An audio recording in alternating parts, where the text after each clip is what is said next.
Shalom, selamat pagi Bapak Ibu yang dikasihi Tuhan. Hari ini kita akan sama-sama kembali merenungkan kebenaran firman Tuhan.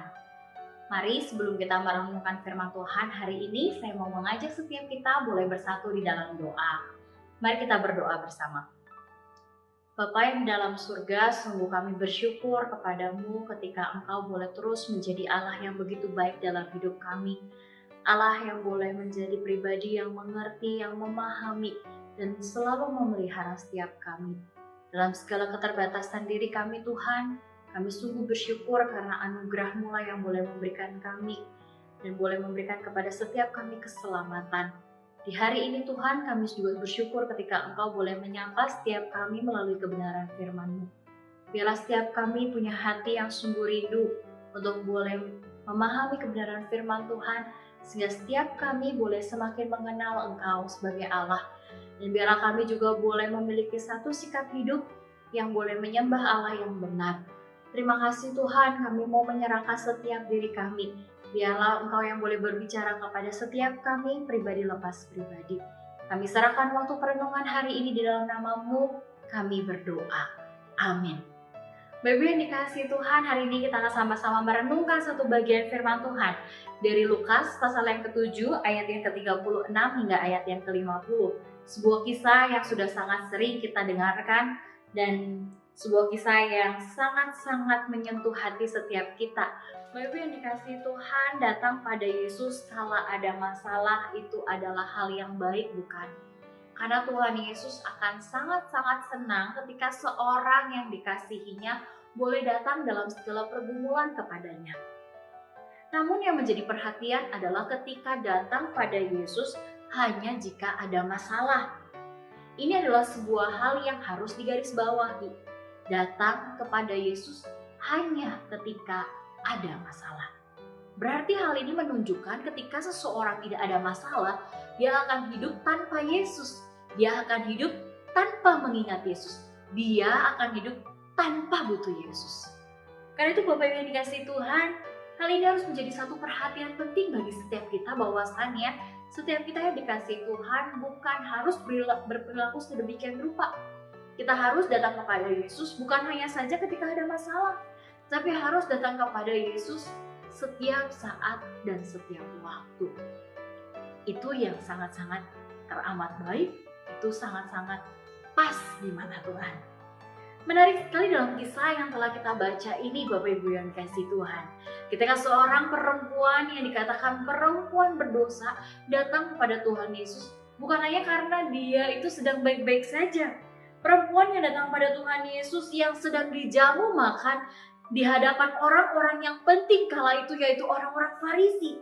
Perempuan itu datang bukan karena sakit fisiknya, perempuan itu datang bukan karena dia minta sumbangan, bukan karena dia lagi punya masalah perekonomian.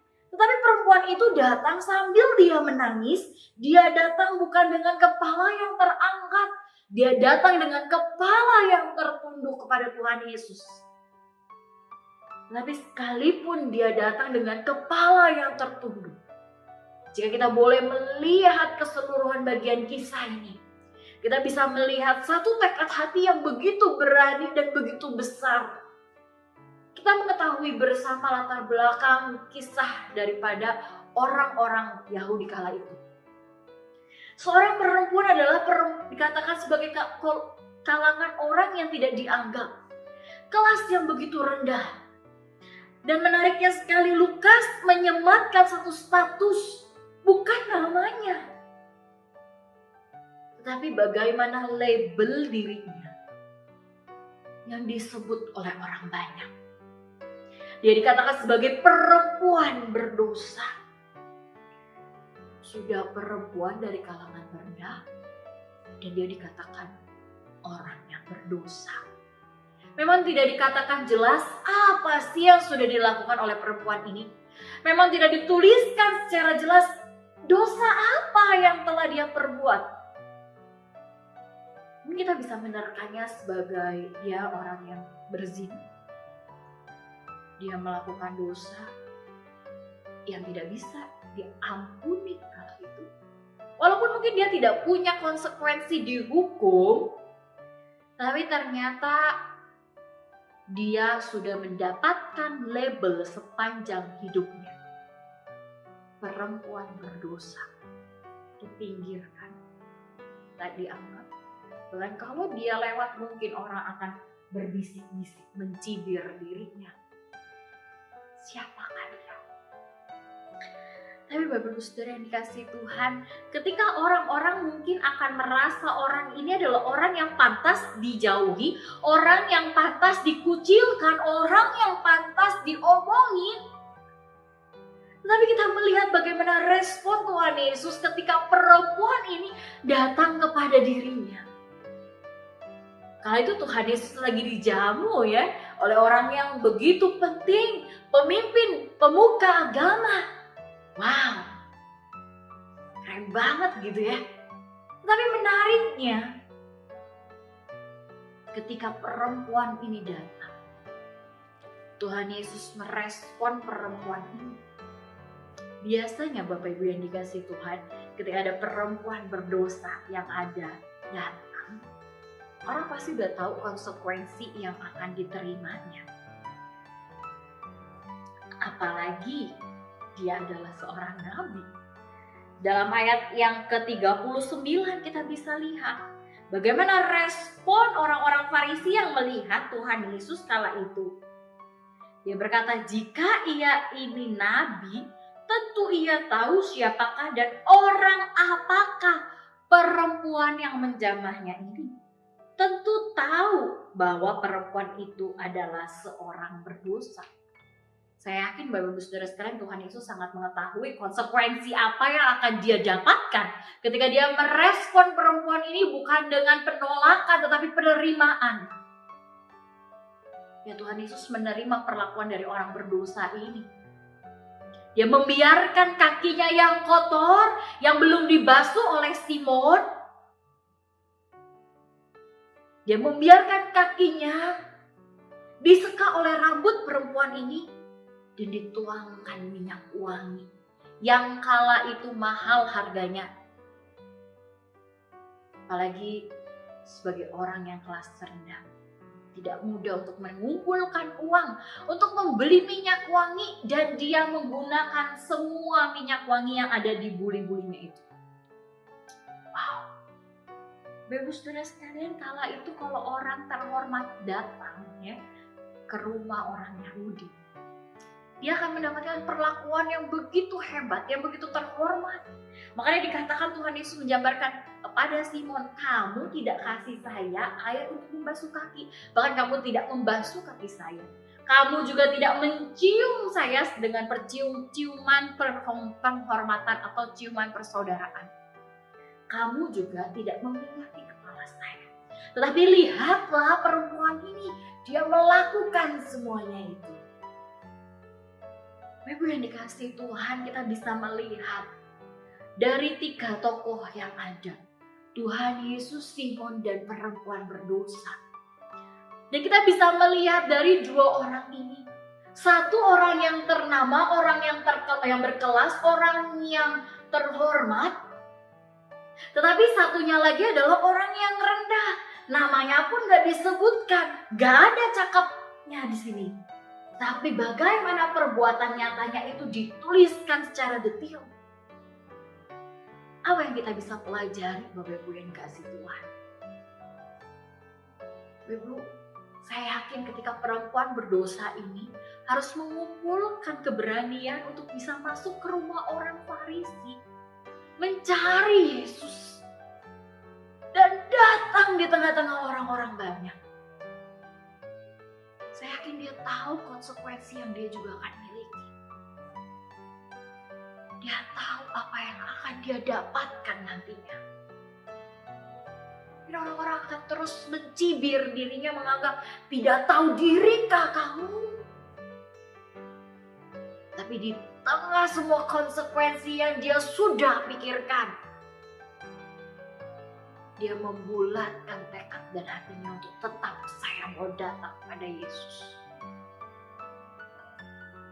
Ibu saudara sekalian, hal yang dia lakukan kepada Tuhan Yesus ini menunjukkan bagaimana dia begitu mengasihi Yesus sebagai satu-satunya pengharapan dari dirinya. kalau dia tidak tahu siapa Yesus. Kalau dia tidak menjadikan Yesus pengharapannya, tidak akan bisa dia melakukan hal tersebut. Dia datang dengan kesadaran diri betapa dia hancur, betapa dia gak berharga. Dan dia mau menyerahkan dirinya yang sedemikian rupa ke tangan Yesus, ke pribadi Yesus. Berbeda sekali dengan Simon. Simon yang menjamu Yesus akan mau menunjukkan, saya ini orang penting. Lihatlah Tuhan, lihat. Tapi Simon tidak memperlakukan Yesus sebagai orang yang penting.